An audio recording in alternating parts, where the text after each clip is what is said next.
Rolling? Rolling. Oh, man, it's a fucking honor. We got Bizarre in the building, man. What's happening? What up, though, man? Chilling, What's man. going on, man? Not much. I'm not gonna lie. Like I said before we got on here, it's like an honor to have you on here. I've been following D12 forever. I've been following just everything you guys have done since I was a child, bro. I always remember just thinking about D12. And I told a story before you got on here about how in school they asked me what my favorite band was. I literally put D12 and I got outed by the teacher saying that's not a fucking band. That's not a band. But to me, damn, that's legends. That's a band to me, man. So talk about where you're at right now, man. I haven't heard from you in a minute, but I seen that you have an Instagram and I followed you. I wanted to get updated on what's going on right now. Well, first of all, it's far as fuck, man. It's far as hell, man. We came all the way from the city. God damn, what is this? We in Ohio or something right now? Where we in Sterling Heights? This is Sterling Heights. Oh, okay, shit. Yeah, man. I was noting this hell coming out here. No, where I've been at shit, man. I've just been grinding, man. Putting out albums and working, man, and touring, and you know what I'm saying, doing putting some, some shit in the works. I got a podcast, a record label, porn company. You know what I'm saying? No, I'm just talking about, I'm bullshitting about the porn shit. Listen, man, because you said that in the interview. I watched the interview you did off the porch and you talking about porn at the end. I was like, you never said you were joking. Yeah. I'm talking about the porn shit too much, man. I don't put that shit into effect. Yeah, it's going to end up happening somehow, man. You have a lot of projects dropping out right now. Oh, by the way, man, before anybody talks shit, man, I just started learning how to roll blunts. So this some bullshit right here. I'm not gonna lie, my boy. That looks like some shit I would roll up, and I don't smoke weed. This is bullshit, man. This is bullshit. And the reason I never learned how to roll blunts because nobody ever taught me. You know what I'm saying? Because somebody around me always rolling a blunt. You know what I'm saying? So when do I get a chance to practice how to roll a blunt? Yeah, how long you been working on it? Probably like 2 weeks. You want to hit this shit, man? No, I don't smoke. I don't smoke, and I definitely wouldn't smoke out of that motherfucker. Oh shit. Like is this like a reemergence for you to some degree with social media being more prominent now or anything like that? Yeah, man. I'm starting to get used to it. Only thing I really ain't know like heavy is TikTok. You know what I'm saying? This shit.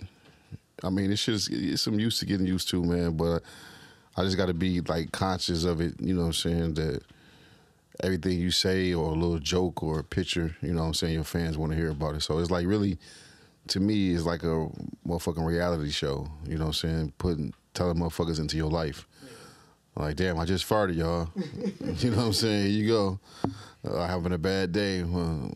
Shit, my light just got cut off, whatever. Yeah. You know what I'm saying? Yeah. So, I'm getting used to it. I'm definitely adjusting. Do you appreciate it? Like, do you appreciate the social media thing, or are you kind of like the back in the day when things were more mysterious? I appreciate the social media as far as, like, networking and, like, artists being able to reach out to their fans. But I don't like, sometimes it gets on my nerve how accessible they are to you. Mm-hmm. You know what I'm saying? Well, like back in the day, man, you just fans of somebody. Like, think about it, like L Cool J and Run DMC, they didn't know who hated them. Like, how could you tell Run DMC you hate them? Through what, a fan mail? That go to the record label? Like, you know what I'm saying? But now, motherfucker just DMing you, hey, you Bizarre, I hate you, kill yourself, fuck your mother, motherfucker, you ain't shit, I hope you die and get shot again. It's easily accessible. Like, literally, the only thing I could think of is, like, a whole group of people went to a Nickelback concert just to boo Nickelback. That was, like, the only thing I could think of where you could go out and hate somebody and shit. And, like, people gotta understand, man, we humans, man, on the social media shit, we humans. One time this motherfucker said some wild shit about me, something about he wanted to fuck my daughter or something. And I DM'd him and I got in his ass, and he was like, "Oh man, I was just joking. I was just trying to get your attention. I just wanted you to reply." Right. Yeah.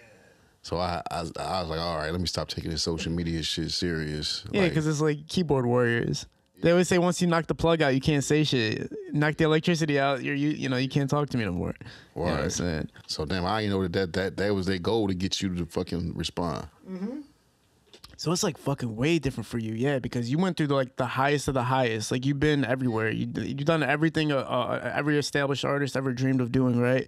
And you did that without any social media when it was just like, you know, MTV and radio and performing and stuff like that, CDs. And now you're seeing this Instagram thing where it's like everything's happening in front of your face, in your pocket. You know, so adjusting to it right now, it's not been easy, or it has been easy, or do you want to keep pressing on that note with the social media? Yeah, I think social media good because it give people a voice who wouldn't have a voice. True. You know what I'm saying? Like I come from an era like shit. You send your demo to the record label and they pick it out of a million other demos. Then shit, they like it, you get signed, but. Shit on Instagram, YouTube, you basically in control of your own career. So yeah, I'm definitely down with that. The new way of doing shit. Because the way we was doing shit was bullshit.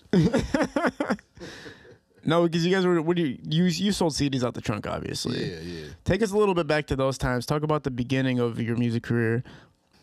Oh man, I just started.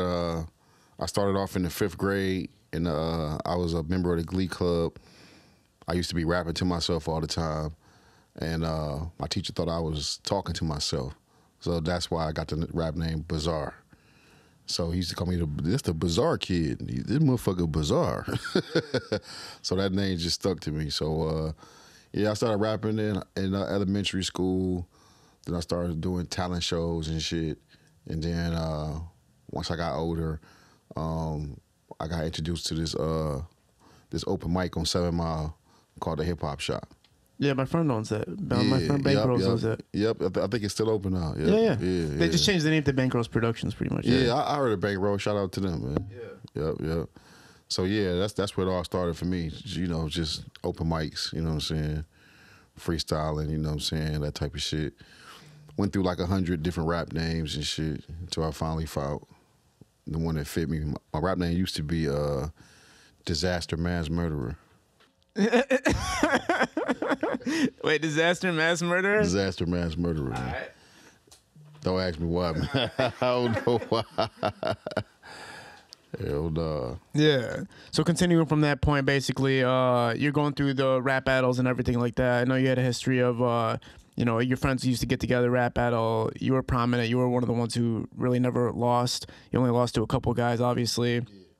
And then, moving forward from there, D12 being formed and everything like that. What's your main concern when you're a youngster and you're going through this thing, which is the music industry, which is like a pipe dream to some people, like, but you're doing it out of heart, or what is it after? What's pressuring you or making you go after music as hard as you did to get to the level of success you had? I got such a love for hip hop, man.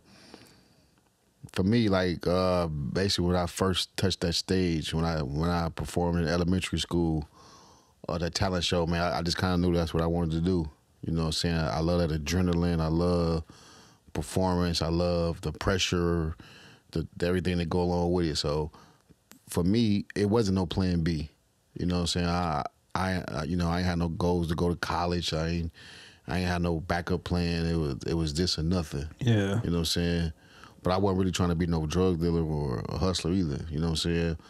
My people's kind of kept me away from that. You know what I'm saying? When my cousin then was going to the Zozos and the Outcasts and River Rock and all that shit, I was going to St. Andrews and the Hip Hop Shop. So I was breeded, man. I was breeded to be a rapper, man.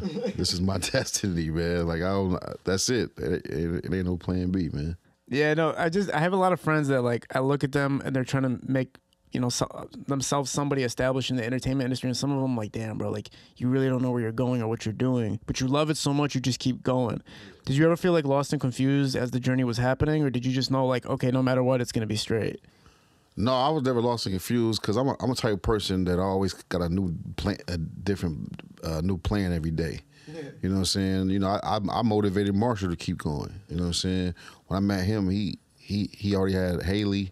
Haley was like 2, and he was working at Gilbert's Lounge and like out in St. Clair Shores, and he already had a crib and everything. So he was kind of like, getting discouraged about this shit.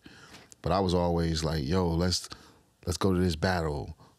You know, I used to go to this place called Chauncey's Record. Shout out to Chauncey's Record on 6 Mile and Evergreen. I used to go there, and I used to go there so much that I was so cool with the owners. They used to tell me what rappers was coming there. You know what I'm saying? They were like, yeah, man, Two Live Crew gonna be here Tuesday at 8 o'clock. I'm like, all right. And I'll be in there faking like I'm looking for records and shit. You know what I'm saying? Just to like get an autograph signing and shit. And yeah, and then I used to try to rap for them. All those shits that I used to do. I even worked for a hip hop magazine. Shout out to DJ Butter, man. I used to work for this magazine called Funky Fresh in the Flesh. Yeah. And I worked for this magazine just to get interviews with rappers. You know what I'm saying? And my first interview and only interview was with Keith Murray. And I did an interview with Keith Murray. I remember the last question I asked him. I said, yo, so Keith, what advice would you give any young rappers coming up that want to be in the Def Squad, which is they crew? And he was like, what? He was like, you can't be in the Def Squad? You got to get your own crew. Yeah. And from that point in, like, that shit just clicked to me like, damn, okay, you know, I gotta stop being a fan of these motherfuckers and start viewing them as competition. So I just started trying to do everything big. You know what I'm saying? I would come to shows with, and I'm giving y'all young rappers some game, so y'all make sure y'all listen to this. I would come to shows 30 deep. You know what I'm saying? Because that shows a presence. You know what I'm saying? You come to the show with 2 niggas, nobody care. You know what I'm saying? I would have my manager bring the mic to me outside. You know what I'm saying? I wouldn't be seen till it was time for me to go on stage and shit. Yeah. When I was nobody, I always practiced being a star. So when I became one, it was already natural because I already had that eye of the tiger in me. Like, you know what I'm saying? You know how to be a performer. Like, you knew how to make people excited about you. Yeah. Like, I go to some open mics, I see rappers, they get on stage and they on stage for the beat, the music start, and they, what's up, man? My name MC Tony, man. You know, hope y'all doing good today. DJ, play the music. You know, how y'all feeling? Everybody good today? Yeah. No, man. Like, get somebody talking for you. You know what I'm saying? Like, I love that adrenaline, man. I still come with that same format from when I was a kid. Like, I still come to the show 30 deep. I'm in the back, and you know, I'm not coming on stage into the beat drop. Yeah. You know what I'm saying? So you can get that.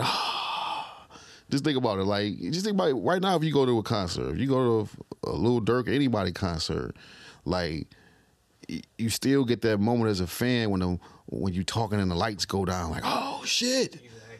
Then you see the DJ down there, dun dun dun dun. Then he coming with the intro, like, oh shit. And then here go this motherfucker come out like, oh, you like, yeah, exactly. You know what I'm saying? Because you're an entertainer, you understand what people want on every single psychological level, the ambience of the room, and everything like that. Right. So you know how to take control of that and make it happen. But you got to practice that, you know. For sure. I seen some rappers, man, even rappers that signed, though, they get on stage, they looking down, they shy, they don't know how to hold the mic. Like, man, come on, bro, you just professional. Well, were you baby. sweet from the get go? Were you fully confident the first time you ever got out there? Yeah. Damn. Yeah. From the first day, that's how I knew it, man. Because I'm more a performer than I am a lyricist. You know what I'm saying? I'm more of an entertainer. I knew it. Like, you know what I'm saying? Because really, in real life, like, if you know what I'm saying, outside of this, I'm kind of a shy, reserved guy. So a lot of motherfuckers, they hang around me. They be like, damn, man, you be all crazy as hell on the raps, but damn, man, you kind of laid back in real life. But when that motherfucking lights, camera, action, pow, and that stage, oh man, you gonna get bizarre then. Yeah, man. We've had like a lot of conversations about the artists that have brought the culture to Detroit in the beginning, and you even said in one of your interviews, you know, Doughboys Cash Out and stuff like that, and the Cheddar Boys are kind of the originators for the sound that's happening right now. Do you ever look at your time though and go like, well, we were part of that too, or do you feel like you're a part of that, or in a different way, or how do you feel about D12 being a part of the emergence of Detroit music culture? Well, I think a little different from now, from back then when we was in. When I was coming up, the hip hop community, which is us, and like the gangster community, you know what I'm saying? The hardcore rappers, we was all cool. We was all fucked with each other. So Slum Village and Trick and you know what I'm saying, AWOL, Detroit Most Wanted, we all fucked with each other. So, you know, it wasn't no difference for us. You know what I'm saying? But now I think it's a disconnect with the hip hop and gangster. See, I think it's just all gangster right now. You know what I'm saying? And the hip hop kids they need to come up with a voice. They need to meet somewhat because Detroit is so diverse. You get what I'm saying? Like it ain't just all that. You know what I'm saying? Like I can take you to some hip hop clubs. You like, what the fuck? Yeah. I ain't know this existed in Detroit. So you know, I think that is, you know, it's a balance that people ain't seeing. But I'm glad that they is seeing this side because this what Detroit really is about. You know what I'm saying? Like, so, I mean, this is how long Cartier's been around? I don't know. You know I never had a pair. Come on, man. Our daddies was wearing the Woods. Our daddies was wearing the Woods in the 70s, the YBIs and the Earl Flynn's. So shit, man. This culture, this Detroit culture, the Coney Island and all that shit is all a part of us, man. You know what I'm saying? They don't even know where the word my baby come from. I know you know. Nah, I say it like 24/7, but I have no clue where my baby came from. You're not Chaldean? I am Chaldean. Habibi, I mean, you know this, man. Break it down. My baby? You just said it. That's where Habibi. it comes from. Habibi means my love. That's where it comes from, y'all. Oh, I didn't know that. You didn't know that? No, I didn't know that at all. Yeah, that's where it comes from. So you guys took the Chaldean word and you translated it to American. Okay. Yeah, because y'all said all the time, my baby. You know, they said at the liquor stores all the time. Yeah. So that's where. Damn, I didn't believe you know that. No, I didn't know you guys took my love and put it into my baby. Yeah, because that's what we mean by it. Like in Detroit, when they say, you know, because some other niggas might think it's gay in other cities, but when we say, oh, that's my baby, that's my love. You know what I'm saying? Yeah, because if we say my baby and we post it on Instagram, people from other cities are like, what the hell did you hear him? He just said my baby. They said in Atlanta, they were like, what? Y'all niggas calling it my baby. What the fuck is that? It's a terms of endearment, all right? Like, that's just what it is. But in Arabic, it means my love. And you can say to a guy or girl anything, baby, because you literally say it to anything. Right. That's cool though, man. It's a little history lesson about my own culture that I fucking know. But more so to that. So it's Habibi. Habibi. Yeah. And we just saying my baby. Yeah. Well, it means my love, but you guys are saying my baby. Yeah, okay. Pretty much, yeah. Okay. But it's cool either way, man. I more so specifically though, like, do you feel like you guys were originators of you? So you wouldn't even put yourself in that sector. You wouldn't say like you're the originators of the style that's coming to this new wave that's happening right now. I think we got something to do with it. You know what I'm saying? Like, especially like, you know, as far as the comedic comic rap. You know what I'm saying? Like, of course, D12 was the original of that style, you know what I'm saying? Especially me, you know what I'm saying? But, yeah, you were fucking hilarious, bro. Yeah, you said some crazy, dude. You said some shit on some tracks where I was like, I don't think you could say that today. I'm not sure. Oh no, definitely. Reminiscent of like some comedians and stuff, like some comedy that you would never hear again, like Richard Pryor. Like you might never hear that style again or anything like that. I wouldn't say some of the shit that I said. You would just want to do it. I wouldn't say some of the shit I said back then today. Yeah, that's what I'm saying. Hell no. You get canceled probably like the minute the track came out, right? Yeah. No, seriously, you said some fucked up shit. But I loved it. I loved every minute. But I like Rio the Young OG. You know what I'm saying? I remember when I first heard him on I Swear Vezo album. That was the first time I heard him. And he said something about I forgot the line. He said, damn. He said, I just thought of something. Am I a trick because I fucked this hoe and bought her something? Something he said like that. And I was like, whoa, who is this nigga? You know what I'm saying? And ever since then, man, I just been a fan, man. I fuck with him. I fuck with all the Flint cats that's doing this shit, man. Yeah, Flint's out here doing has its own movement going too and stuff, but it's like it all feels like it's incorporated with Detroit still. It doesn't feel like if you're like in Cali, I don't think people are gonna straight up say. I think they're gonna say Detroit still at the end of the day and shit. It's pretty cool though, man. It's like different sides of the city are promoting stuff. You're like, you know, but I'm real in tune with the Detroit scene. Like, shout out to all the Detroit artists. Like, you know, like the younger ones. You know, the Band Gang, Cash Gang, 42 Doug, All Star JR. You know, I'm pretty in tune, man. That's what I was about to say. I was gonna say I feel like you still know what's going on, exactly what's going on around here. Have you been staying in Detroit? Like, have you been in the area, or like I'm staying in Michigan itself, or have you been like back and forth? I got a house. I got a house here in Michigan, and I got a house in Atlanta. Where are you spending most of your time right now? Man, I've been here, man. I've been stuck here for this whole winter, man, doing this album with my man Foulmouth. Okay. So actually, I've been in Southwest Detroit a lot. Yeah. So it's cool that you're keeping your ears to the streets, because I feel like a lot of artists come on here, they talk about, you know, you specifically, or they'll talk about other major artists that they feel like the OGs aren't paying attention to them. And it's like, when is it going to be, why don't you guys put some shine on us? Because you already made it. Like, you already are successful. So why can't you tell them about me now? You know what I mean? So how do you feel about that? Do you feel like somebody in your stature level, do you have time to look down, or are you already doing that? Like, where are you at right now with that? Shit, man, you know, I just show love, man. You know what I'm saying? I did like on my last album, I threw Eastside Egg Roll on there, like just before he blew up. You know what I'm saying? I knew he was a star. You know what I'm saying? The first time I seen him, so it's like I show love in that way. You know what I'm saying? I give you a cosign. I throw you on a song, and I shout you out. I come jump on a verse for you for free.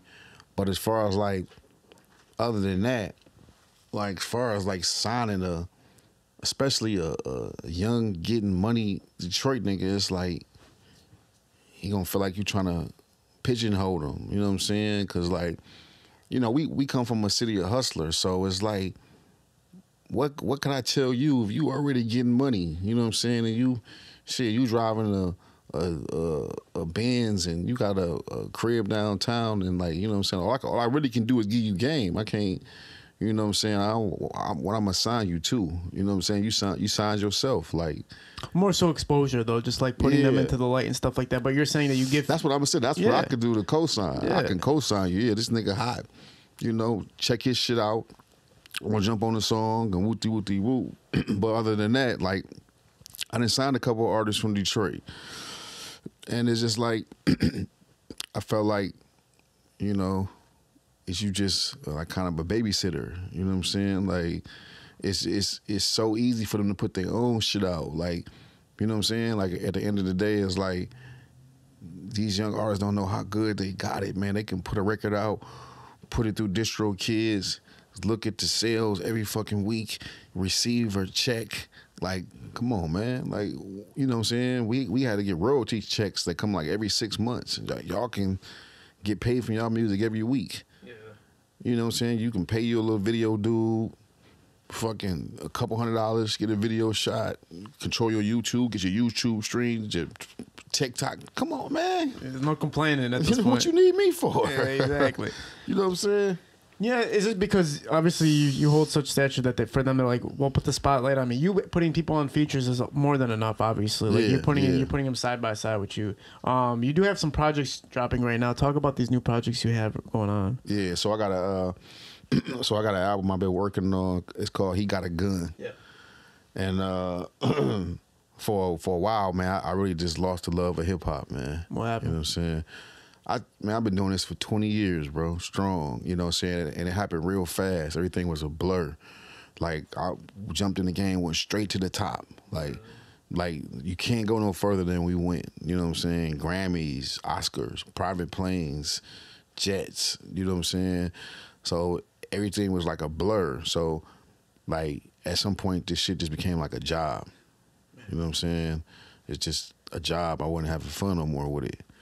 So, you know, I ain't gonna lie, I got to the point I was giving people lazy features and not even caring, just saying anything and I'm a fucking freestyling.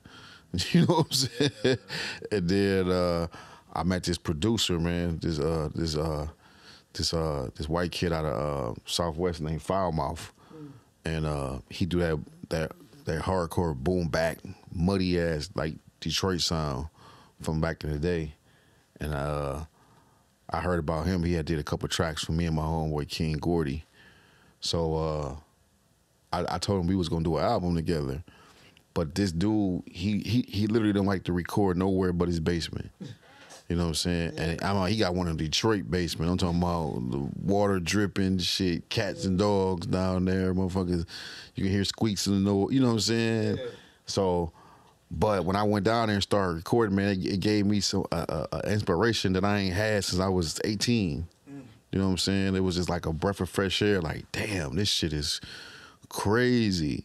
So I was like, man, I just probably need to move out here for like 2 months, man, and just knock this shit out. Yeah. You know what I'm saying? So that's where we at with it, man. So yeah, man. I mean, he working on some old ass.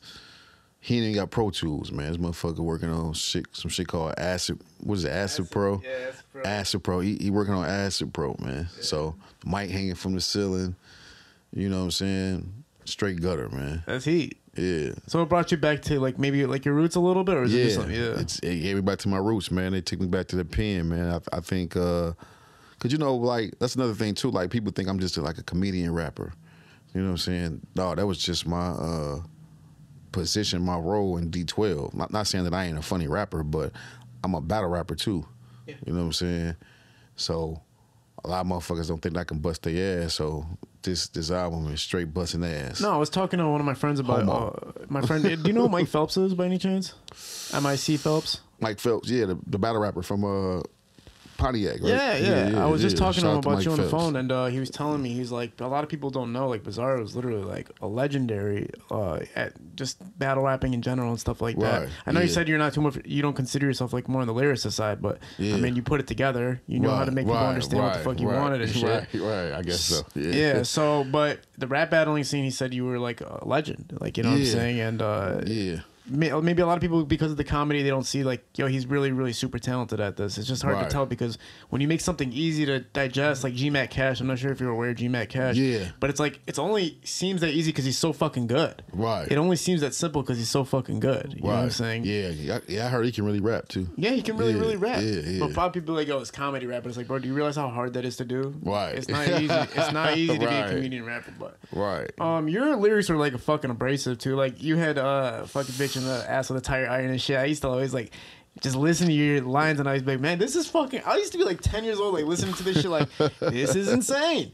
But now listening to it, I swear to God, I was listening to some shit the other day, and I was just like, listen, bro, I'm pretty sure you would have got canceled immediately. Not only that, but like the support would have been much harder to get, because like those lyrics are like sexual, like I don't know how to put it. How would you explain what you were as a rapper at that time? Because you weren't different. Like there was nobody doing what the fuck or saying what the fuck you were saying. Man, I was out of this galaxy, man. I was out of this world, man. Ain't nobody saying the shit that I was saying, man. But I think I've always made it tasteful.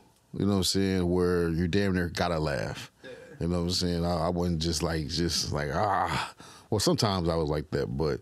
You know, I think people just never took it like serious to counsel me, but that's what kind of made me stand out in anything I ever did. You know, just me being bizarre. So I've been saying wild shit since probably the beginning of my career. So and I never thought about changing it, and I rolled my way because I knew it was original. I knew nobody wasn't is going as far as I was. Was it intentional? Was it like intentional to like hit it to like that level? No. Or was it just okay? I never I never said let me see. No, I'm not. My brain is I'm a little off, but I don't think I ever intend to just go out and just I'm about to say the sickest shit I could ever say. Okay. You know what I'm saying? Like I may say some comedy shit, like like my raps be having a twist to it. Like on one song I said tired of getting hit in the face with a broom. I said tired of getting hit in the face with a broom. My mom's on my period. My dad's in my room.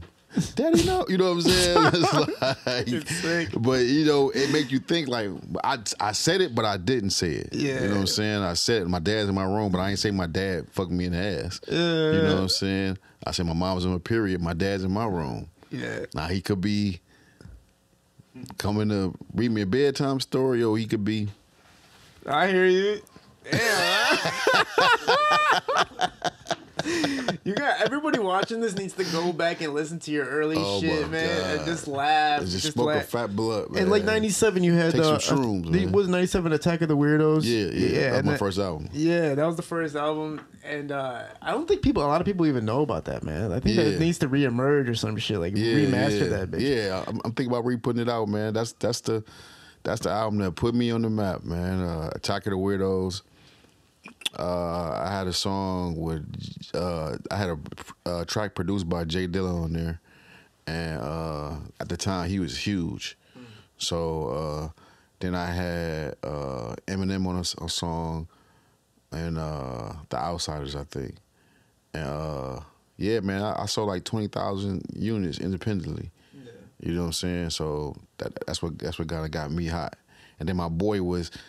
I had a homeboy, shout out to DJ DDT. He worked down at WJLB. So he was like sneaking my record on like 4 o'clock in the morning and shit. You know what I'm saying? So, yeah, man, we worked the system, man. I got my little buzz on, man. A lot of people do say it's who you know, and that sounds like a situation of who you know type shit. Yeah. Literally just tell your boy, like, yo, run this shit for me a few times. Yeah. 4 in the morning, though. It had to be real late. Yeah. When the program directors was asleep. You see a truck driver, like, oh, yeah, it's my shit. Oh, man. Oh, man, like, it's crazy to even think about where the Detroit hip hop scene's got now. A lot of people are saying social media is the reason that everybody's getting awareness to what's going on with the music right now. Right. In Detroit. Like, it built the infrastructure, right? Uh-huh. So it's like everybody, somehow we had these Detroit platforms, Detroit Rap News, the Hip Hop Lab, and all these platforms building up so people could see what's going on out here. Is there going to be like a whole wave from you coming with this album, like as far as visuals and everything? Are you going... demographically, are you going towards Detroit, or does it not matter to you at this point? Like, just mainstream, or wherever the fuck it goes, it goes. Like, how do you target where your music's gonna go for this next album or project? It's definitely Detroit orientated all the way through. I'm starting this little movement called Amityville, which is like a nickname we call for Detroit. Yeah. So I'm just trying to find, like, you know, a bunch of dope hip hop artists. You know, I want them straight dirty underground. You know what I'm saying? So I'm starting to move it on this. Foul, his beats is dirty. It's filthy. You know what I'm saying? It's disgusting. So this album is Roman noodles. Is chili cheese fries. Is hot and ready's. Is spot workers. Is 2 family flats. Is it's Detroit, disgusting. You know what I'm saying? So it's definitely got a sound to it. You know what I'm saying? And it's definitely a Detroit sound. It's muddy. It's the drums is heavy. It ain't Detroit. We got a grit about us. You know what I'm saying? Mm-hmm. I mean, my whole attitude just totally changed when I came here to record the album. Yeah. Cause it's gloomy here, man. It's dark. It's a dark city we live in, man. No, I hear you. I mean, damn. Damn, I do. And there's not too many. Like, I see why you brought Eastside Egg Roll onto the shit, because that's one of those people that's like bringing this vibrancy and shit. Yeah. And it's still keeping it entertaining, dark, entertaining, everything, just like everything at the same time, basically. Yeah. Multitude. And Eastside Egg Roll is hardcore Detroit.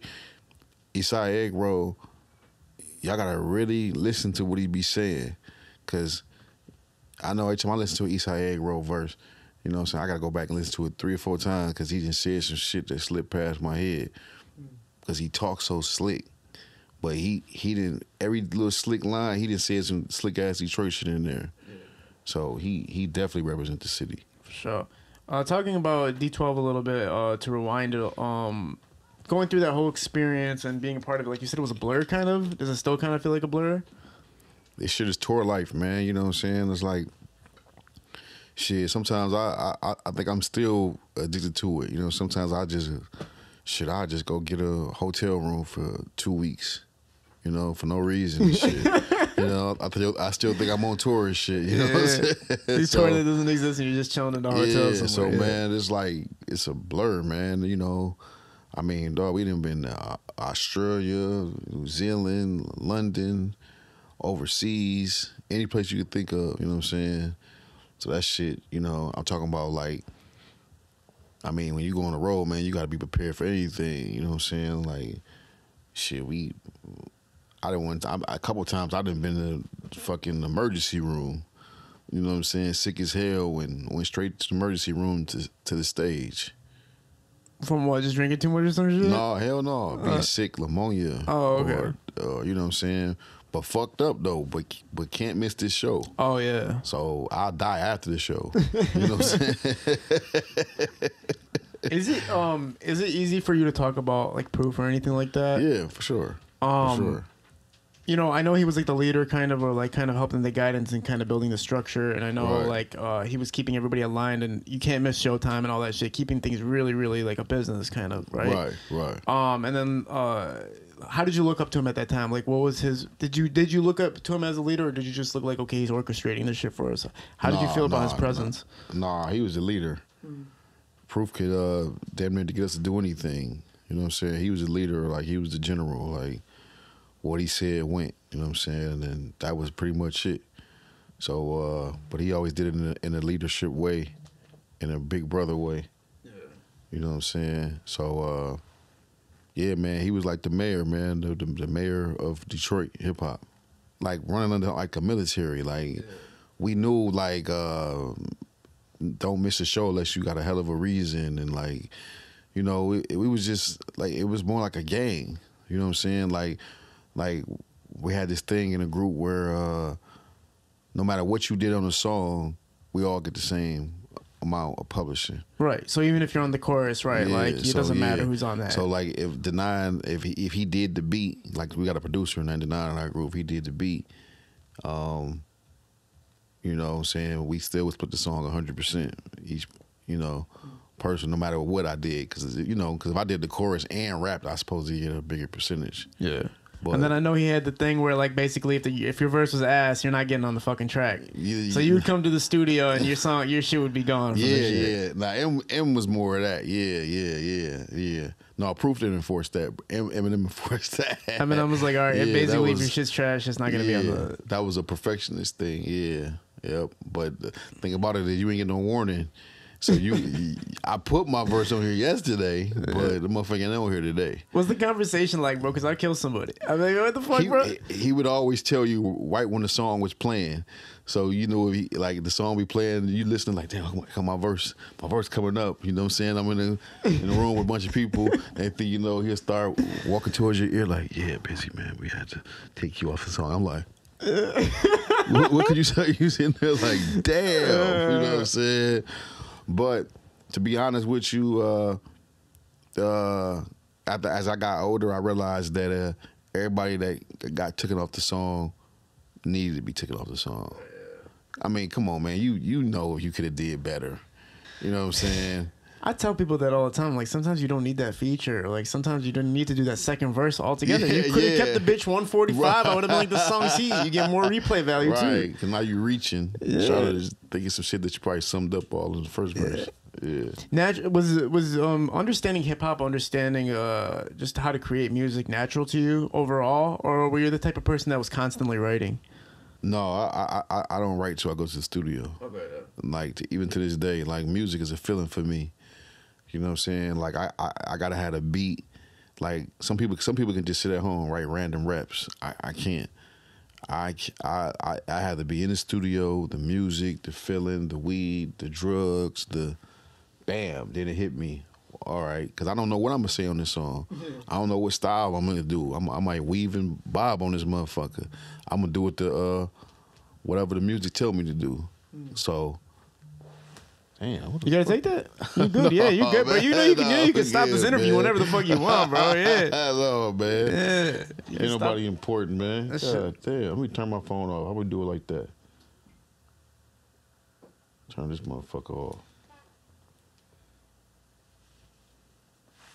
Let me know when you're ready. You can take your time, but you don't get, man. There's no rush, man. There's no fucking. No rush, boy. All right, ready. Like I said, man, I'm fascinated with. I grew up such a fan. It's like crazy. Sometimes I'm like thinking about it, just like how I used to just think about you guys all the time. Like, what the fuck? I used to go to like websites that you guys had a website and shit like that. Yeah, yeah. And I was be like, what the fuck are they about to do and all that shit? And it's like, when you're, how the fuck did you even like feel throughout the process of knowing like you're on top of the world at some point? Because like you said, you're at the Grammys. I think you had 2 albums that were #1 on the charts. Yeah. So like, what the fuck is that like? What's the experience like going from you're just some kid in Detroit and now all of a sudden you're like the biggest thing in the world? Man, it's like being a fan, man. You know what I'm saying? Like, but like I said, it's all a dream. Like, you know what I'm saying? Because it should be happening so fast. It's like, damn, you know what I'm saying? I was in my living room yesterday. Now I'm on the MTV Awards. Damn, I'm sitting next to Madonna. Damn, I just seen Rihanna just gave me a hug, or you know what I'm saying, or Jay-Z just walked up to me and said he know who I am. You know what I'm saying? Shit was just happening so fast, man. You know what I'm saying? So, but you know, it definitely was like being a kid in Wonderland, man. That's all I can say. Yeah, it's like it seems dreamy, bro. I mean, it just seems dreamy. And then you guys obviously shot very like funny music videos. I liked when D12 dropped music videos because there was so much comic relief, like even from you especially. Like, there was just so many funny ass parts. Like I remember you were like that I was in the back part, like you did that like 3 times. 2-minute video, I was in the back. Yeah. And I was just like, bro, you guys kept it funny, but it was also like just really fun to entertaining to listen to and shit like that. Was there a certain moment? Obviously, Proof passes away, and I know there's a little bit of like slow down there, or something's going on there. Right. What can you talk about a little bit the process afterwards for the band after that happened? Shit. I'm sorry. Why did I say the band? I meant the band. My band. I keep fucking saying band, dog. Isn't it? What is it? It was a group. I'm sorry. We did rap group. After he had passed away, unfortunately, the group. What kind of direction? Like, what was the conversations like, and what was the direction after that? Shit. It was it was hard to digest for a second. Then I think we started on our 3rd album. We wanted to go somewhere to get away from, so we went to Cali to do it, and I just think we wasn't ready yet emotionally. You know what I'm saying? We recorded some songs, but you know it never came out. I just don't think we was just ready yet. So yeah, that was pretty much it, man. It's like, you know, the spirit, like Proof was the heart and goal of the group, so it kind of like, you know, died out a little bit, you know what I'm saying, after he passed away. You know, even though, you know, me, Conniver, and Swift tried to keep it going for years, but yeah, that's pretty much it, man. The tape that never got released, nobody's ever heard any of the material on that? What tape? Oh, I thought you said you guys went to California to record. And see, this is what happens when you do drugs, man. There's some bizarre shit going on right now. Hey, man, put this on TMZ. We went to California. That nigga said, what tape? Nigga, like, he didn't just say nothing about his album, man. That nigga there crazy, man. Bizarre is crazy. No, he never came out. No, it never came out. Do you ever listen to it, or because I'm sure there was a lot of emotions involved in creating it to some degree. Do you ever like listen to it and like reminisce on it? Nope, I don't even got a copy of it. Oh, okay. Nope. Yeah. So now that's kind of moved forward, and D12 is, I'm guessing, disbanded to the most part, so people can't. You know what I'm saying? People just look at you now. It's just bizarre. And moving forward with music, is there any roadblocks so far? Do you feel, what stage do you feel like you're at right now? Because obviously you were worldwide, you've done everything a major artist has to do, but now this new generation's coming out, and you know, these new artists are floating the waves and everything like that. Do you feel like you have to regain a spot, or how do you feel about your position right now with music? No, I used to feel like that, you know, but no, man, I really feel like you know, I'm aging, like I'm being the OG, you know what I'm saying? Like, you know, the cool OG, man, you know, I study music and I stay relevant because I feel like this is my job, you know what I'm saying? I didn't seen LeBron James be at high school basketball games. So like, it's probably a player. It ain't a player out here that LeBron James don't know about. So to me, you know what I'm saying, I don't want to know a rapper that I don't know about. You know what I'm saying. So I try to stay up to date on this shit because this is what I do. But I feel like I'm at the stage of my career where it's ending. You know what I'm saying, where it's trying to move on to the other stage of an OG, like basically like putting out albums for fun and not my life depending on it. And then it's just time to move into like the acting shit.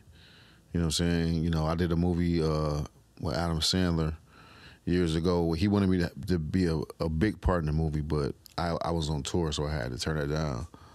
I know, I fucked my life up.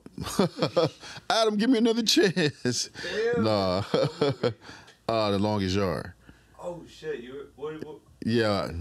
I'm in the movie, but I was supposed to play Cheeseburger Eddie, which was played by Terry Crews. Yeah. I was supposed to play that role, but I was on tour. Whew. Yeah. Yep. So the movie shit is next for me. You know Listen, man, we can't skip past that. I'm sorry, bro. We have to talk about you working with Adam Sandler and fucking Longest Yard and shit, bro. We can't. What are we gonna do? Skip past? That's my fault. I gotta. I mean, I was also. I did like 10 test shows for the Jimmy Kimmel show. So I was supposed to be Jimmy Kimmel's sidekick when he started the show.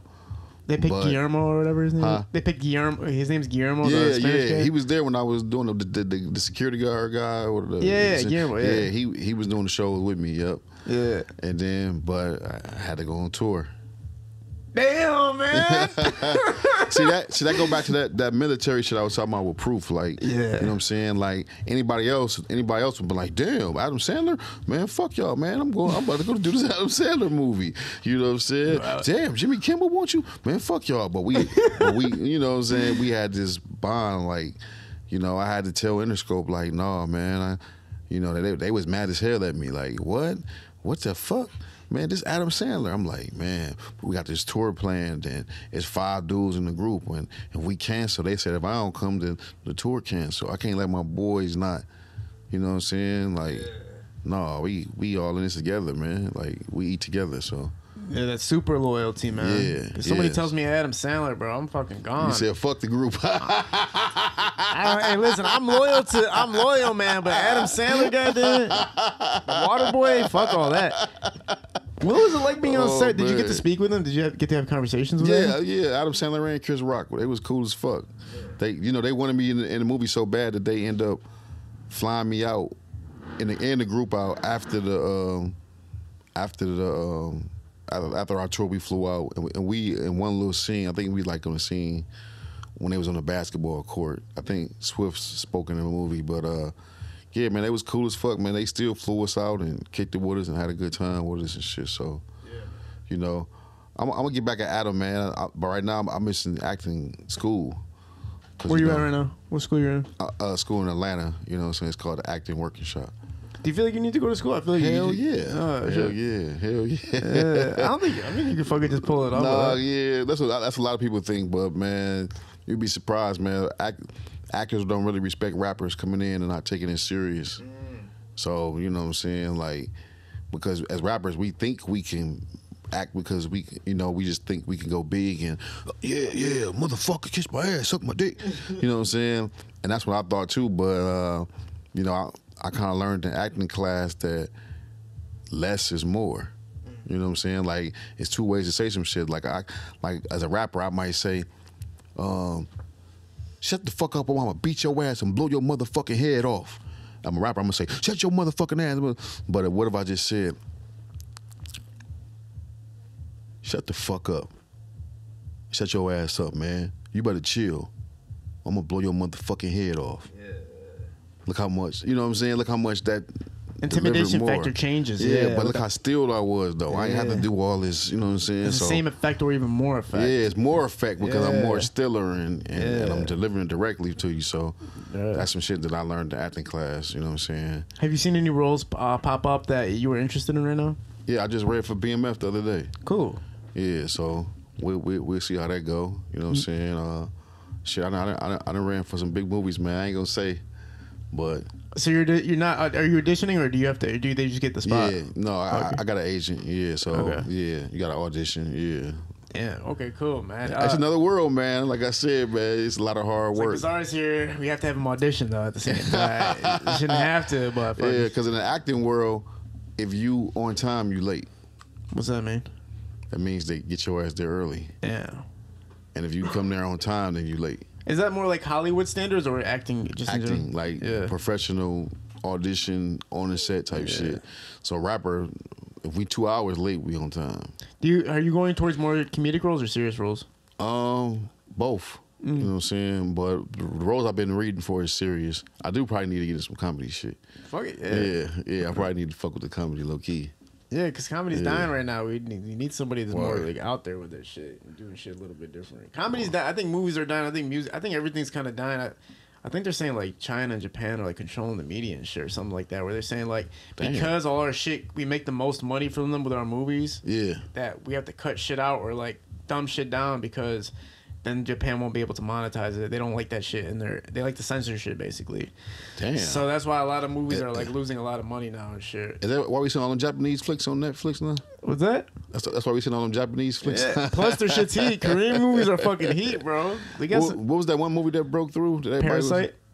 No, damn, I ain't never seen that one. You should check About that. Squid Game? Squid Games. Oh yeah, Squid Game. That shit just busted out of nowhere. Korean films. What man. was you at when you first seen Squid Games? Where was I at? I mean, like, what did you think, like at the beginning of the first episode? What was I thinking? It was like I want to keep watching this shit, and I gotta wake up in 5 hours, but I'm gonna keep watching this shit. And I definitely was like, I'm definitely keep watching it, but definitely like, what the fuck is this? Yeah, What this shit is crazy, bro. yeah, bro.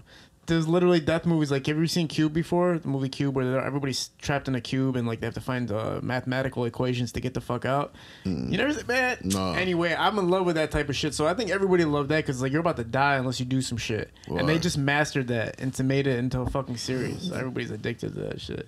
The season 2 is about to come out too. It's called Cube Games. No, just Cube. Cube. Okay. Cube was like made in 1999. I'm surprised. Oh, You, okay. yeah, it's just old as fuck, man. Right now, when you look at the music scene, is there anything you would suggest to the Detroit scene right now to do? Now, I know you said hip hop needs to come back, and like the underground scene, the market value there, or the monetary value there is extremely low right now. I don't know why it is. Nobody For cares. sure. Nobody cares about that side of rap right now. Right. What would that be a direction that you would want to improve, or what other things would you want to improve if you did kind of oversee everything in Detroit music right now? Yeah, I would just want everybody to see the well-roundedness of what Detroit is, because Detroit is like, there's no other place like this in the world. You know what I'm saying? So I think everything we do is classic, and it got to be all mixed in the gumbo. Like even like you said, my baby, our Chaldean community. You know what I'm saying? My Muslim community. All the historical shit here, like the Motown Museum, Berry Gordy, you know what I'm saying? The YBI, Earl Flynn, White Boy Rick, you know what I'm saying? And then you got Jay Dilla, Proof, Slum Village, Eminem.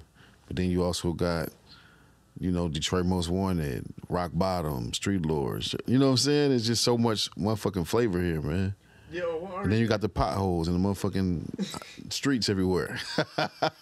What artists do you see right now that are kind of doing pretty well in Detroit that you would want to even just shout out for a second, just to show respect of seeing what they're accomplishing so far?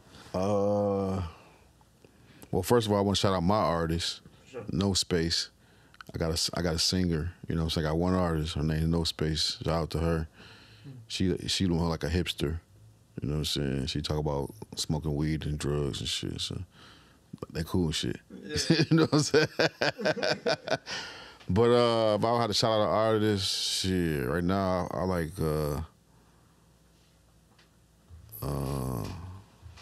damn, what my man name from 12th Street? Damn, that's was it Baby Smooth? Baby Smooth. Yeah. Shout out to Baby Smooth, man. Like I like him. Like, he go hard. Yeah, I like the damn, what's that single he got? Damn, what's that song called? Montclair Coats, yeah. Yeah. So you say you fly back and forth between here and Atlanta. Yeah. A lot of people are talking about how they wish Detroit was more like Atlanta. Like there's more collaborations and stuff, more love being shown and people just working together more in Atlanta. Do you feel that's more so too? No, hell no. I think Really? definitely, yeah. I think look at the little plug we got now. Look, you got Babyface Ray, you got Peasy, you got Fazzo, pretty much all of them know each other and do songs with each other. Even the Flint guys. And I think Babyface Ray about to go on tour. He taking his whole clique. So Doug, Sada, they all know each other. They all fuck with each other. So how we not moving as a unit? Oh yeah, no, that's why a lot of people come on there. There's like multiple posts we've made where people are like, yeah, I wish it was more like Atlanta because everybody there is collaborating. But you're living there, you oversee a lot of shit, so I'm sure your opinion matters more than anybody else's about that particular subject. Yeah. Just wanted to get your opinion on that, man. No. With Detroit got unity. You know what I'm saying? We even got a code amongst us in Detroit. You know what I'm saying? I don't know if they still abide by the code, but I know we had a code. Our code was like, if we out of town, and anybody say something about a Detroit artist, even if we know them and we got beef with them, we'll never say nothing bad about them.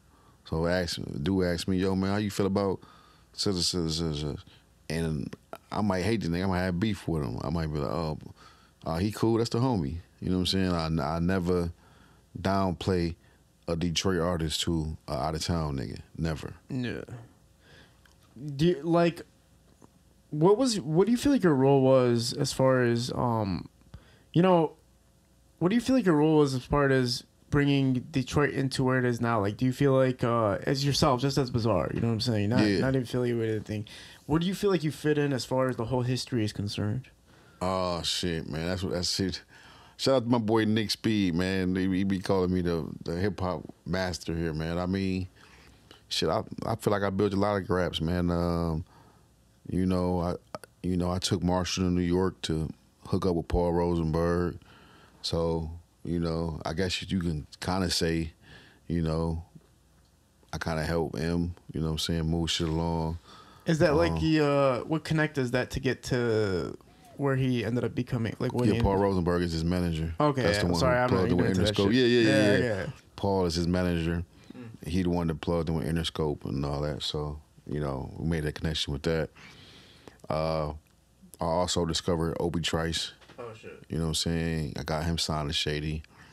I fuck with all the young rappers here. You know what I'm saying? I done put on producers and shit. Yeah,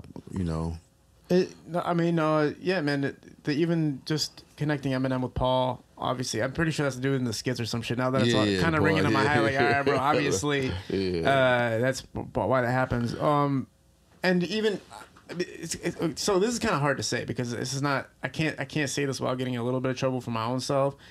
But there was reasons why I was able to work in Detroit, and I didn't realize how many people supported me and had my back. Yeah. And that without them, who knows what the fuck would ended up happening. I wouldn't even know who you were if it wasn't for the streets. Yeah. Yeah, you definitely in the streets. You definitely in the hood. But I have it a lot of even because Sada Baby was so obviously you're familiar with Sada Baby, of course. And because his strength was so powerful, I guess people respected me more and to know okay, that guy's a good guy. We're vouching for him. Right. And similarly to, I'm not comparing myself to Eminem, motherfucker. I'm just saying, similarly to that, you're vouching for a motherfucker that's white. You know what I'm saying? And being involved in the scene. And can you talk about that? Can you talk about getting through that and what you had to deal with just getting him through basically because you believed in him and you guys believed in each other basically. Right. I mean, for the most part it was cool, but sometimes we went in, hostile environments where, it might have been, a club in the hood where it's, it's all black, you know what I'm saying? But, we always had his back. So, motherfuckers knew if it's shit, that white boy got a lot of niggas with him. You know what I'm saying? Just being honest with you, know what I'm saying? You know what I'm saying? That was like some Dave Chappelle shit. The way he said that. You know what I'm saying? Shit. Yeah. Some crazy 7 Mile niggas. So yeah. So, but so dealing with that, it's like part of it's like you're protecting the bag to some degree, but it's also Right, a for sure. friend. You know what I mean? Right, So a it's not friend, just, yeah, it's not yeah. just a bag, but it's a friend. It's like right. you know, you got to watch out as you guys move forward together. And then you saying you got him to Interscope and everything, and seeing the success flourish and everything like that. Obviously, it went hand in hand, obviously, because you know you guys blew up basically together. right. And we had a pack. Whoever get on first, come back and get everybody else. yeah, exactly. Yeah. You know, right now, do you feel still like that's there for you? Like if you want to work with Eminem or anything like that, or if anything like comes along with you guys together, is it still that same connection and everything like that? Yeah, of course. That's my big brother. That's my friend. You know what I'm saying? So what we did musically is business. You know what I'm saying? So I mean, his studio right in the city. You know what I'm saying? So I go up there and talk to him out any day. You know what I'm saying? Like any other of my friends. But man, we made history, man. You know what I'm saying? We older now, man. You know, we got kids, and you know, some of us got grandkids. I ain't got no grandkids. You know what I'm saying? But we older now, man. So I just feel like, you know, blessed that we was a part of Detroit history. You know what I'm saying? And then just being blessed the fact that I made money off of something I love, and you know, I ain't worked a regular job in 20 years. You know what I'm saying? And being able to support my family and my mother a house and my sister a crib, and you know what I'm saying, to be financially straight. You know what I'm saying? I think that's a blessing in itself. You know For sure.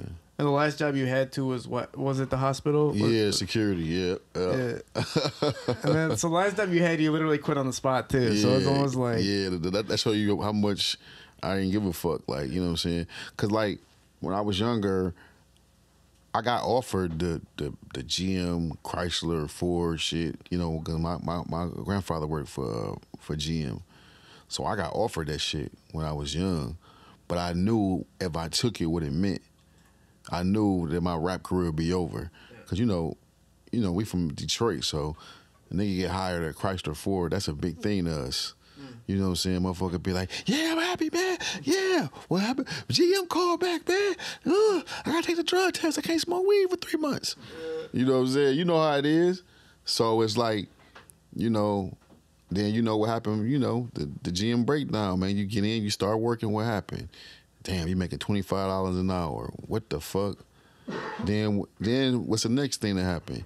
You know you can get a brand new car on the A plan or the B plan and then take it right out your paycheck. Yeah. So damn, you can get any car you want and they take it right out your paycheck, bam. Then you got a car.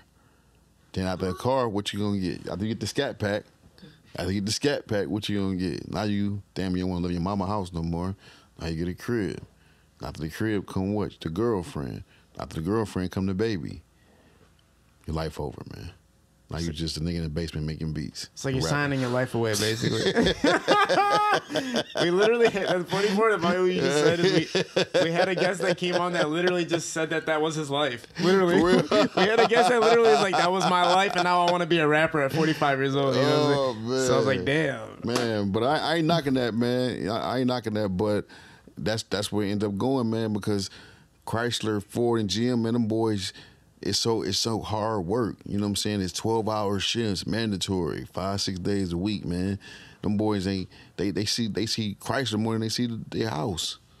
You know what I'm saying? So they just get stuck in that shit, and you know, man, they don't want to. You know what I'm saying? It kills your spirit, man. And then they don't want to quit because they're making good money. Yeah, 100%, man. Yeah. Yo, I had to take the buyout. Would you take the buyout? What's that?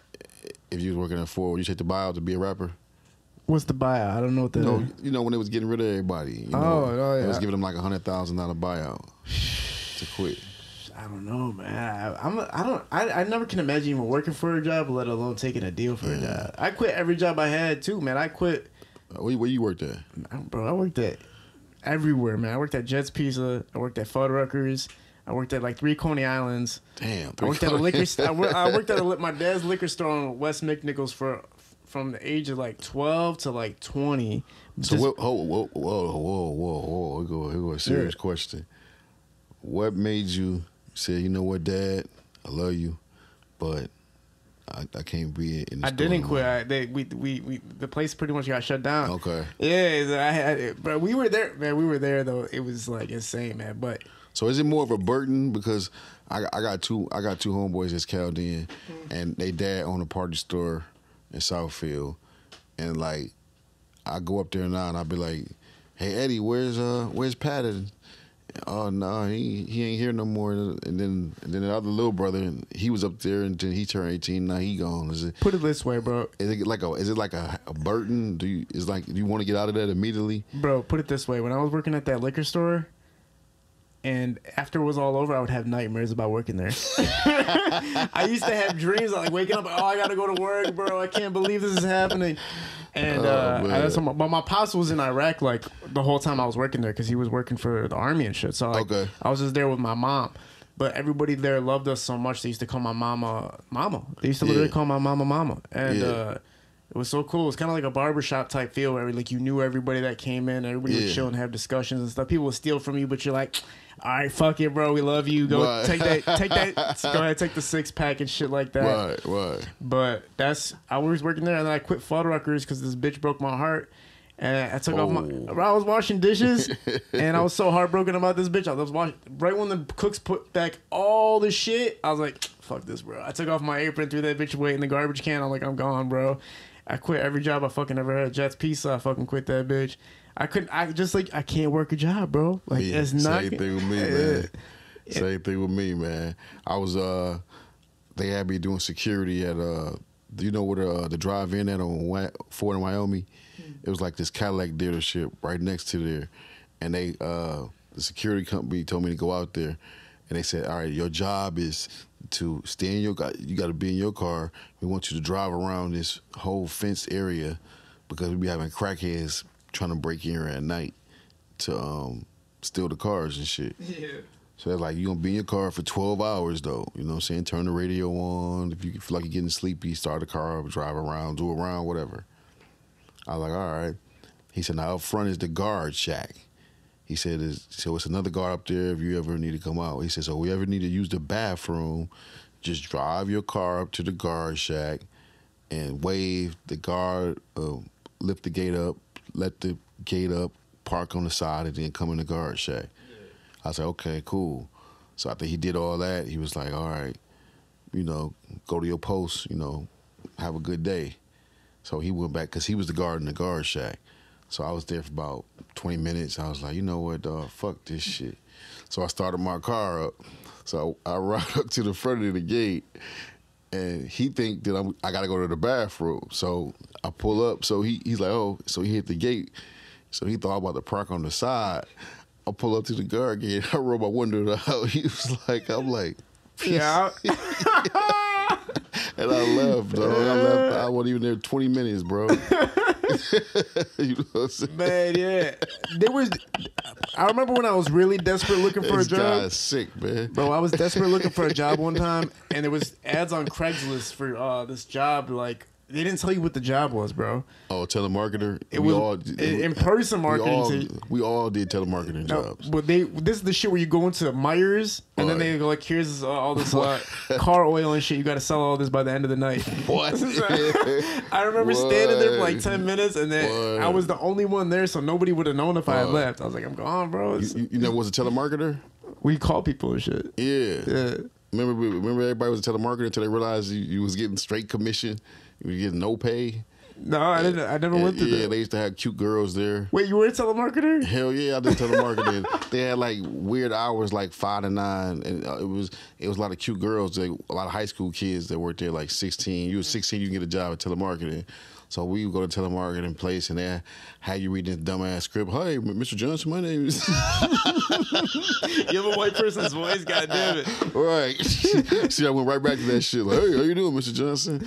You got to read this dumbass script and try to get money from people, and you know they listening to you. You can't even get a phone break or use the bathroom. So then, you know. Everybody worked there for like a week, then they realized, damn, I ain't made $1. You know what I'm saying? I'm straight 100% full commission. Yeah. So, and then everybody, like, you ain't from Detroit if you ain't worked at Technicolor. everybody in Detroit is from the hood that worked at Technicolor. I don't know if they still around no more. What is Technicolor? Technicolor is a factory in Livonia where they make videotapes and shit, and like it's a factory that got a high turnaround. They're so sick that when you go there, you know that you get a number. You know what I'm saying? Like a number. So so like you might be in a waiting room waiting. You know, like if 2 people leave, then 2 people can go in and get hired in or jump on the line or whatever. So it's like, it's some wild shit, man. You know. You that bitch too? Yeah, I remember I worked for Labor Ready, and Labor Ready is a temporary service where you get paid the same day, but like so people who own businesses come there and get people. So like Mexicans and shit, you know what I'm saying? So they might be like, oh damn, I gotta clean this house out. I need three dudes. So they might come and go to Labor Ready like, oh, 1, 2, 3, you know, come on. And then how you work for like 4 hours. Yeah. Then you probably make like $10, you make like $40. You go back to the temporary service place, you get your check. It's a liquor store next door. When you cash it at, the number of crackheads in there, because it was literally crackheads working there for 4 hours just to get a couple rocks and shit. So basically, you're just getting lined up with all bullshit ass jobs. Man, I worked at a Chinese restaurant for 2 days. they said they wanted to try me out as a dishwasher, and then told me I wasn't working out. But I think their dishwasher was just sick. I don't think they never planned on hiring me. You know what I'm saying? So they used your ass. What the hell made you? What made you think you just had to keep going from job to job? Was you like mom or somebody telling you like you gotta go to work, and you're just like I gotta find a job, or did you need money? Just being young and stupid, man, and just irresponsible, man. I was living at home, mom, so I was just trying everything, man. I done did everything, bro. I had paper route. You know what I'm saying? That shit didn't work. What else did I fucking do? I had a paper route. God was literally telling you like you suck at jobs. Just go make music, bro. I was a dishwasher for like probably about 6 months. I was a dishwasher at a deli. That was pretty cool. But yeah. And then I worked at a mortgage company for like 6 months. You know. I don't know how I got that job because you know what I'm saying. I ended up getting that job because I was working for this temporary service, and they needed somebody to lift boxes in the warehouse. Yeah. And so this company, so my mother was like, "Why don't you wear some slacks and a dress shirt the first day?" I was like, "What? At a warehouse job?" She was like, "Well, you never know what their dress code is. If everybody dressing down, whatever, then you just dress down the next day." I was like, all right. So I go there with some slacks on and a dress shirt. And they was like, how you doing, Mr. Johnson? So you here for the office job? I was like, yeah. So they took me over to the office job. And then the dude who had the office job, he came dressed down. Yeah. So they sent him to the warehouse spot. Yeah. So I literally took his job because how I was dressed. Yeah. And I didn't know shit about mortgage and nothing. They ended up training me. You know, all that shit. So 6 months of that? And 6 months. How the fuck do you do something you don't like to do for 6 months, though? Like, man, I mean, it was cool, man, but, but hip-hop just took it over, you know what I'm saying? When I used to get hired at jobs, I would tell them I can't work on Saturdays because of the hip-hop shop. Yeah, because music is So, yeah, so, I just didn't have no discipline, man. If somebody said they was going to a concert or they were going out of town in New York or California, I would quit to not miss opportunity. Literally, bro. Literally. Like, you're lucky they had no track records on that shit. Like, right. Yo, this dude's been quitting these jobs, bro. Don't hire this motherfucker. Like, keep this motherfucker away from any type. He's a quitaholic. Yeah, literally. Just born to get hired and fired the same day type shit. Yeah. What up, Foulmouth, representing River Rouge, boom bap producer. Been around here for a hot minute. We're talking about here, we're talking about Detroit? Detroit in general, but I've had a couple projects. I made it out of state, out of country. For sure. Well, how did you start your producing career? Oh, I was 21. I kind of got sick of the cats that were making beats for me as an MC. Yeah. So Like it was no knock on them. It was just there was like 6 of us, so half the time you'd be like, oh shit, I want that beat, and then somebody like, oh man, blah blah blah, already grabbed that one, and I just got so sick of that shit, man. I was like fed up with it, but I didn't really like sit down like I'm going for it. I just wanted to start making beats myself, and after a couple years, I started getting results. Yeah, man. I talk about some of the accomplishments you've had so far. Let's see here. Instrumental albums, I've done really good in that lane. I did a couple releases through producers I know through Fat Beats. They did pretty good. Soul Lewis, Winner Takes All. Those albums did pretty well. 2015. For the instrumental world, they did their thing. For sure, man. So far, what are you looking at? Are you familiar with the producers that are coming out in Detroit right now, like Primo Beats and yeah, all the younger guys that are trying to make a name for themselves? Yeah, Primo, we have completely different genres, but we've both kind of been around each other through social media for like 10 years. Oh, for real? Yeah. Power of social media. Oh yeah, for sure, Yeah. man. Yeah, what we are you know seeing each right other. now in the so what do you? How would you separate yourself from your style of producing beats to what's going on in Detroit right now? I'm older. That's the only thing I can really say with that, because, if I was 10 years younger, I'd be doing that. But I came up on the boom bap shit, so for the most part, that's... Grimy shit. Yeah, that grimy shit, that shit that I loved when I was a little bit younger. Shit from high school. Once you get past high school, you're like... I don't know, it's like weird. I think a lot of the hip-hop cats, like the real boom bap cats, they go through this thing where you're just like... Hip-hop, man, I love it. Everything is hip-hop.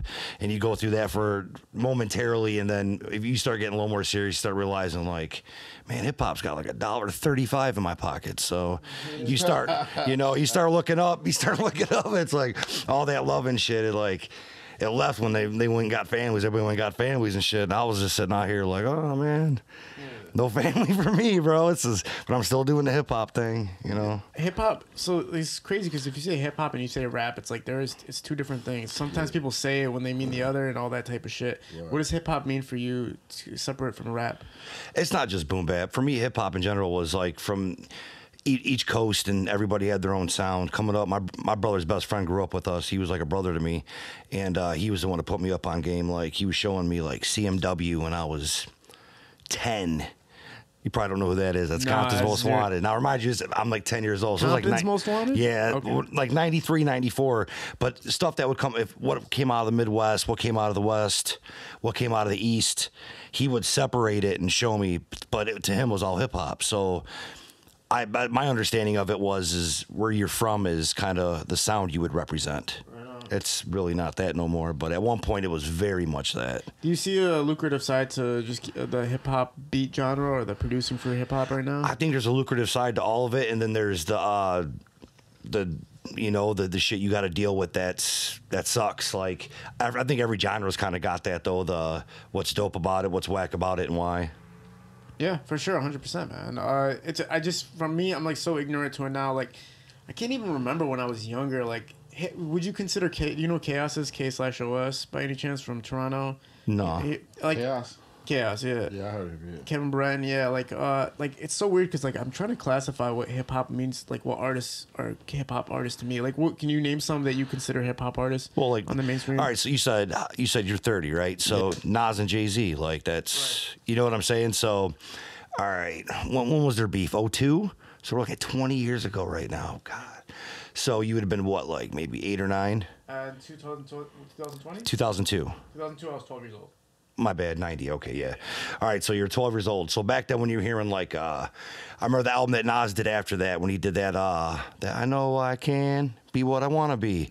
Bro, it was just literally, it was a classic break with Beethoven. So, like, if you go back and listen to those drums, if you look up that song and you put sampled, the real song's going to pop up, too. So just sampling in general is a little bit different back then. Like, they still had that element kind of floating around to it, like on a regularly. But what about modern right now? What modern hip-hop artists you see right now that aren't from, like, the old school generation right now? Like, new emerging hip-hop artists? I guess it depends on you talking about like from here or just in general. Yeah, because I'm still kind of confused. Like, rap has like just been so overwhelming right now. I haven't even been thinking like who are hip hop artists right now that you classify just as hip hop. Like, I guess J.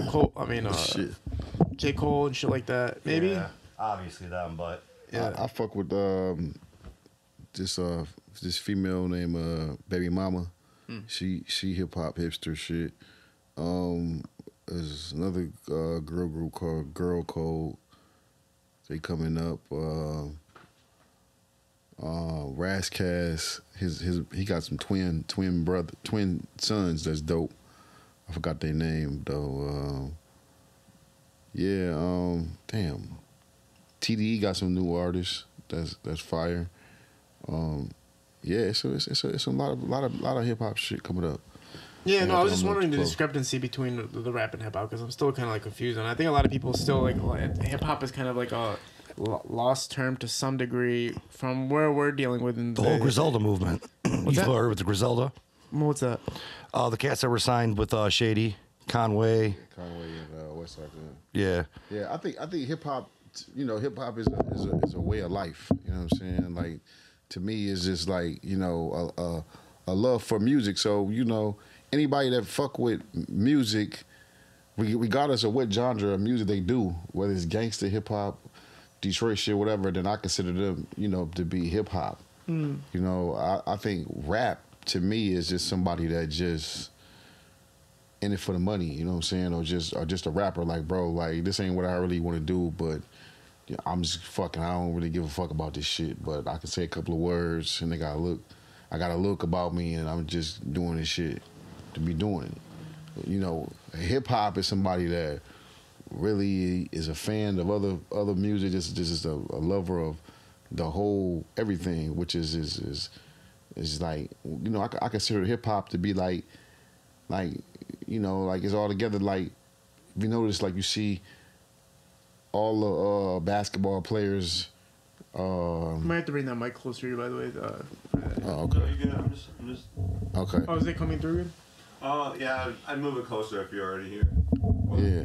I was making do. Like I was saying, like hip hop is like you see That's good.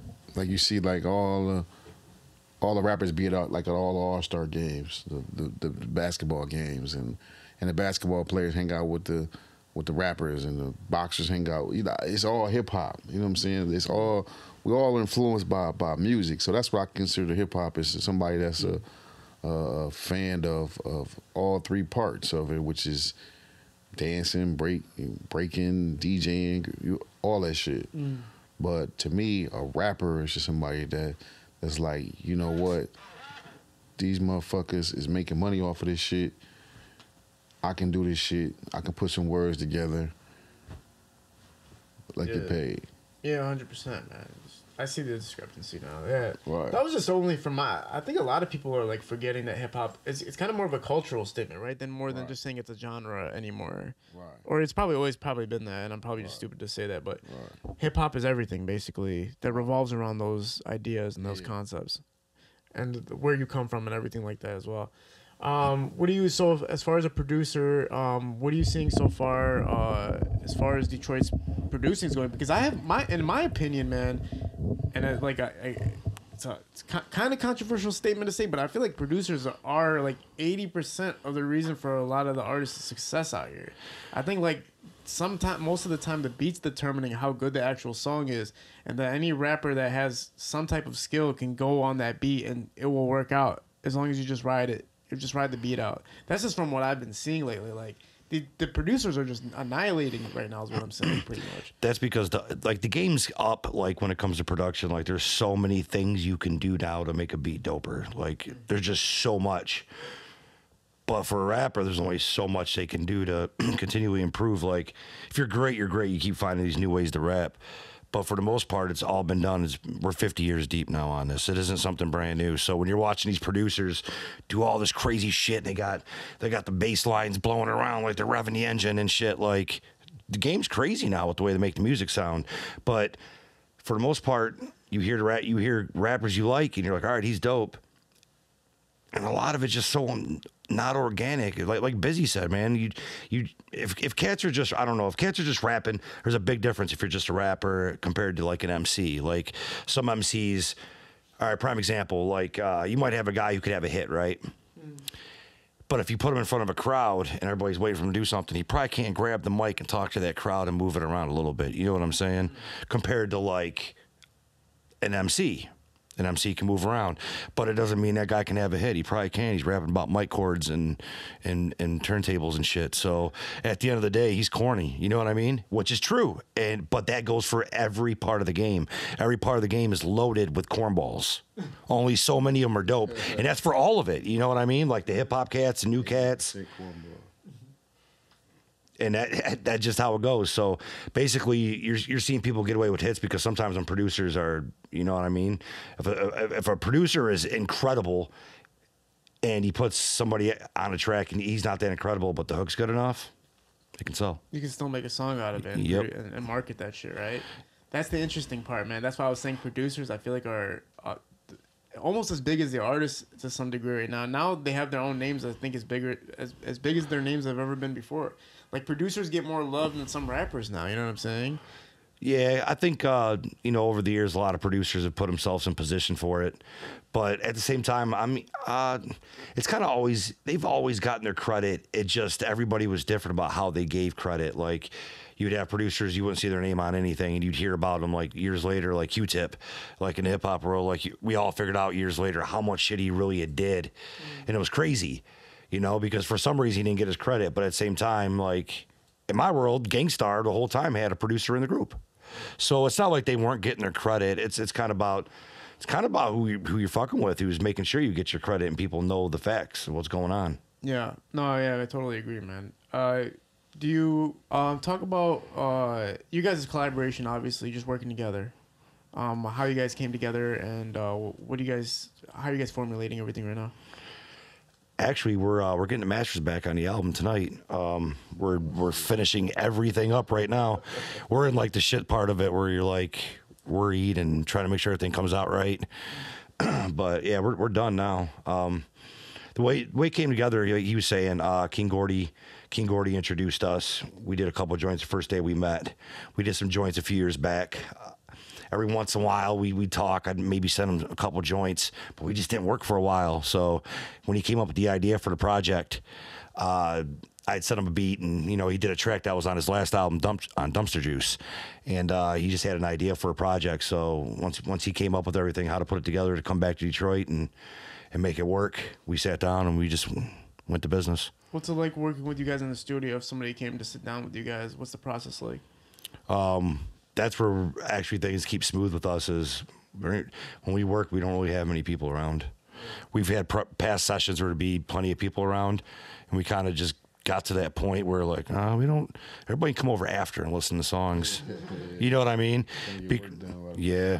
We just started getting a lot of work done fast when it was just us. So you'd start seeing people show up towards the end of sessions and stuff. It made it a lot easier when we were just sitting there going to work. Are you more like when you're in the studio, what's like your ritual or what's like your favorite environment to be a part of when you're inside of a studio? If you grab the mic too when you talk. What's my ritual? Yeah. Shit. When I go to the studio, I need weed, drugs, prostitutes. No, no, shit. Just really a vibe, man. You know what I'm saying? Now that I'm older, I try not to bring a lot of talkative people to the studio, or I try not to be really not a lot of people. Period, because I started realizing that, like the studios in L.A. and New York, they got a lounge area. You know what I'm saying? Where people understands what that means. Detroit, they don't really understand what that means. So, the lounge area is for the motherfuckers that is not there to rap. You know what I'm saying? So they go in there to watch TV and kicking and laugh or whatever. But, up here in our studios, it's a lot of family in my sessions. So a lot of my homies is in the main studio. And they're not there to rap. So I had to realize that they're not there to rap. So they talking about everything up under the sun. You know what I'm saying? Whether it's, hey, man, you see what happened to Obama last night? Or, you know what I'm saying? So they having their own conversations going on. And, I done looked up, man. then talk the whole studio session, 5 hours, and then get nothing done.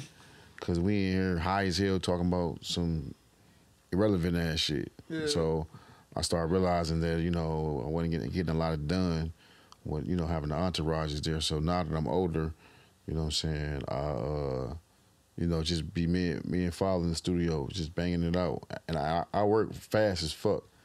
You know what I'm saying? I probably write a verse within 5 minutes. You know what I'm saying? So we be banging them out. Some people hate when there's so many mouths in the studio too. People like saying you should do this, you should do that, whatever. Yeah. But not only that, you're having conversations and shit. Yeah, because you know, sometimes you got to nip that in the bud, man, because you know, but like I said, man, you know, y'all might be high and you might let your cousin say one idea one day and now you think you can say something on every song. Yeah, exactly. So, you know what I'm saying? Like, hey, cuz, you should do this.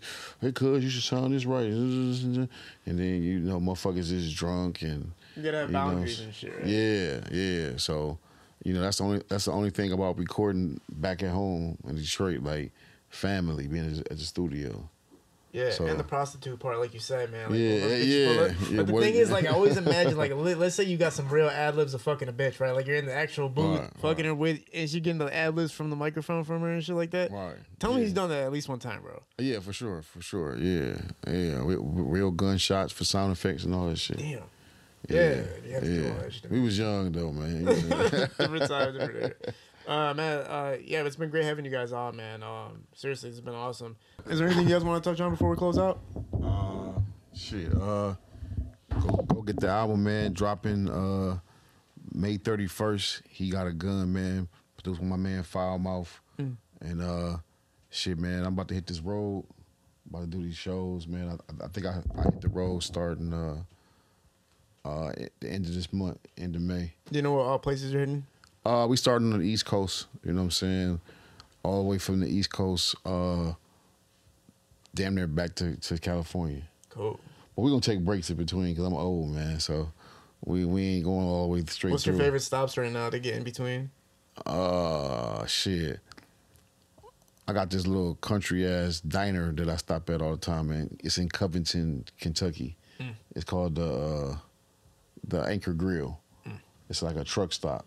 You know what I'm saying? That I love to eat at. So that's one of my favorite places. Well, you know I'm a vegetarian, right, man? Oh, But man. I miss, man, just remind me what it's like, man. Oh, Just man, remind me. I was vegan for like 6 months, but now I went back to being What made you even get into being a vegan for the 6 months? Health reasons. This trainer that I was fucking with recommended it, so me and Big T was vegan for 6 months. What was the cheat day that was over? What'd you get on the day that it was all over with? Oh man, I think my first thing was some wings from Wingstop. That was the first. Hit, bro, yeah. Some lemon pepper wings. God damn. I had a dream about some cheeseburgers today from McDonald's. Yeah, like, oh my god. Quarantine champion. Oh my god. Yeah, man. I appreciate you guys again, man. Straight up, bro. Like, you again are a legend in my eyes, man. And, Thanks, man. Like Thanks for having me, bro. Oh yeah, of course. Seeing your career and seeing, man, it's just crazy. This is fucking crazy. I just realized it's fucking crazy because now I get to see this new reinvention of shit. You know what I'm saying? Like this whole new wave of bizarre, man. That shit's crazy. And we're looking out for Amityville, man. It's young people, man. It's a lot of a lot of young people, but I got some, mixed it with the sprinkle with the OGs. But Amityville, man, it's just this, young and coming up Detroit artists. For sure, man. And after I listen to that, man, all the new projects, I'll send you some artists that I know a lot of artists that just nobody knows about, man. That like some That's seriously dope, talented. man. I'll send you some Instagram links and stuff so you can check out, man. I like that, man. I really like finding undiscovered talent. You know what I'm saying? Everybody I've fucked with, you know what I'm saying, was people that, I raised from the ground up. You know what I'm saying? I had an artist from Detroit. Shout out, he's still my homie. Shout out to my man Danny Mills. Actually, I think I seen him on Sada page. You know what I'm saying? So I ended up doing a project with him. I signed him to a 1-year album deal, and a lot of people don't know. Like Sada come from the hip hop world. Yeah. So a lot of people don't know that. You know what I'm saying? He started off with the hip hop community a little bit. So I remember I was with Sada one time. You made a post. I don't remember what it was exactly we were talking about, but I remember it was a frustration in it. I don't know exactly what happened, but Do you remember that at all? What happened at that time? You talking about the Eminem comments? Yeah, I or think what? something like that or whatever the hell. But like, did that change anything for your outlook on him or anything, or did that not change much? No. We spoke a couple of times in the DM. I never met him before. You know, he just expressed his frustration, and you know, he told me that some of the shit that was said, you know what I'm saying, was misconstrued. But you know, at the end of the day, man, you know, I respect their opinion, man. You know what I'm saying? Like, you know, he just saying from his point of view, you know, he ain't never met Eminem, you know what I'm saying? So, you know, Eminem wasn't an influence for him, you know what I'm saying? So, like, I respect people's opinion, you know what I'm saying, or what they think, you know. Well, my truth is your truth, it ain't, you know, Eminem ain't a person that's just out to be met like that. He's not a outgoing, you know what I'm saying? You ain't gonna just see him and that's before he was even signed. Like he still was like more of a family man handling his business. Now you'll see me out anywhere. You can catch me in an open mic or, you know what I'm saying? So that's what I'm really speaking for me. Yes. You know what I'm saying? So that's what I represent, you know what I'm saying? So For sure, man. I appreciate that outlook on that too, man. That was awesome to hear that. Again, man, thank you again, Bizarre, for being on here, man. Man, thanks for having us. Oh man. Yeah, man, it's been an honor. Have some crack next time, though, bro. Yeah. Listen, man, I had crack this whole time. All right, I smoked most of it, and I need the rest for after this shit. Foul mouth, man. I appreciate you being on board too. Promise me you're coming back, man. Give us an update. Man. Yeah, you gotta come back, man. Keep doing your thing, man. You know this is big for the city, man. I appreciate that, man. This is big for the city, man. This is a good look for Detroit. We ain't got an outlet like this. You know what I'm saying? I mean, motherfucker got to drive a motherfucker. You know, everybody in Detroit ain't got no license, so you might have a couple of cancellations on interviews. Yeah, okay. I appreciate that, man. Right. We'll definitely have you guys back again soon, man. Vantage photos behind the camera. We're shooting at Parallel Sound Studio. Make sure to go check out for the new drop, man, that you're coming. Do you have a release date for that, by the way, one more time? Yeah, May 31st. May 31st. We're on it, man. I'm going to make a little promo video for that when that shit drops, man. Make sure we pop that shit off. Thank you guys so much. We're out.